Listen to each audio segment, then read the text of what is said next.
Hello and welcome to another episode of Beer Man's No Bull Beer Reviews. Today I have another beer from High Branch Brewing Company out of Concord, North Carolina. This is another beer in their Poke series, which is their barrel-aged Berliner Weiss series. This one is the orange vanilla variant.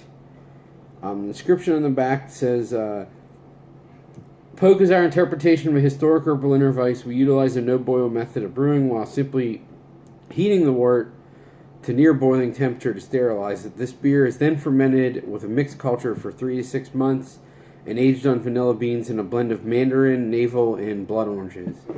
And this is 4.7 ABV.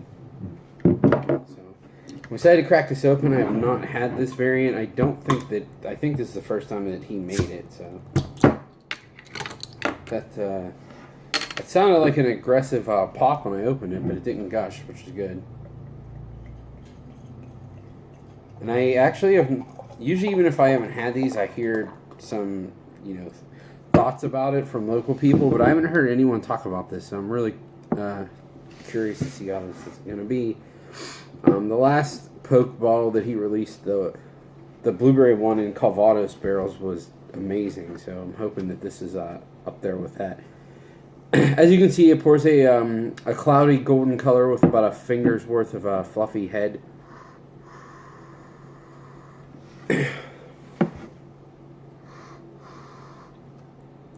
Definitely getting the orange.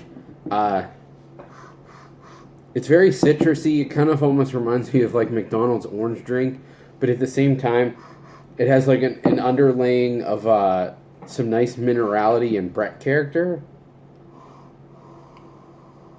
It's a little floral too.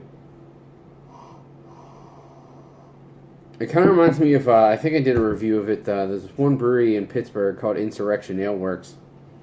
They did a saison with blood oranges, and this kind of reminds me of that.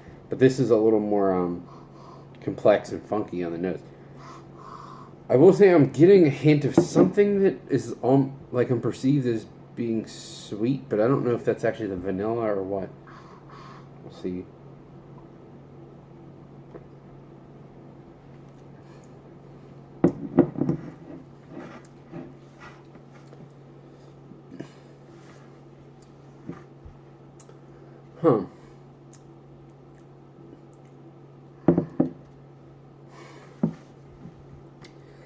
It's interesting. There's definitely some vanilla on the taste, significantly more than in the aroma, if there is any in the aroma at all.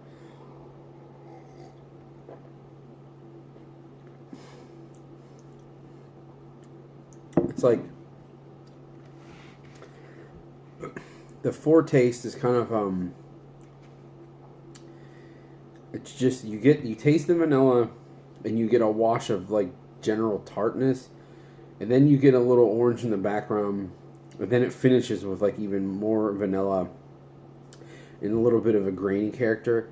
I will say that I think the vanilla is covering up some of the complexity of the mixed culture, because it definitely smells like it's going to be funkier and like minerally, but it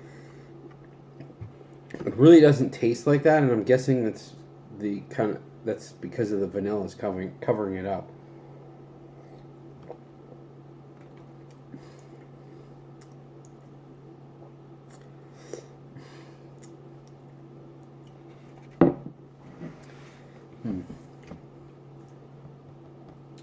I don't know, that taste, I kind of got a little more of that underlying minerality. I wonder, I would guess, and I even feel it a little bit after taking just a couple sips, that the more you drink this, the more your tongue becomes numb to the strong vanilla character, and you start picking up more complexities from the beer.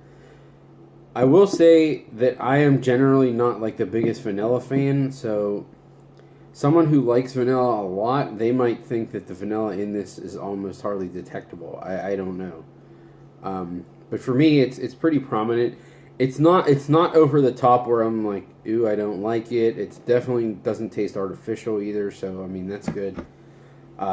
But I generally, just being a fan of things that are very funky and minerally and stuff, I would prefer to just have it be the orange to add like some citrusy character with the mixed culture rather than have the vanilla in there.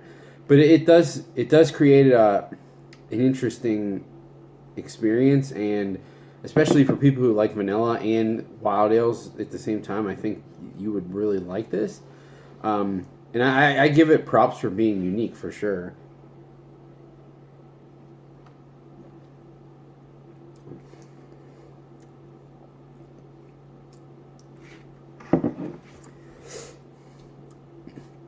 And I don't know, maybe it might be from the oranges, just some of that citric acid. But this is more tart than I remembered any of the other ones being, which is not really a negative knock on it. It's just an observation. And when I say tart, I truly mean tart. Like, it's just at the front of the tongue. It's not like stinging the back of the tongue, like super super lactic tongue, or I mean throat burning acidity. It's not like that. It just makes like the front of your mouth pucker a lot.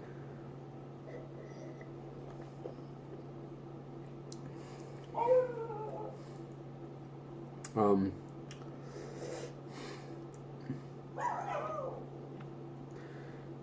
so on my scale of buy, drink, dump, I'm gonna give this one a buy. I say mainly because of the price. I think it was only like $11 for this, and I think it's definitely worth that because it is very unique. And I could see certain circumstances where I would feel, I would want to pull this out. I think it has its own place. It's not like the most amazing American wild ale, but because of the uniqueness, I could see wanting to drink it again at some point.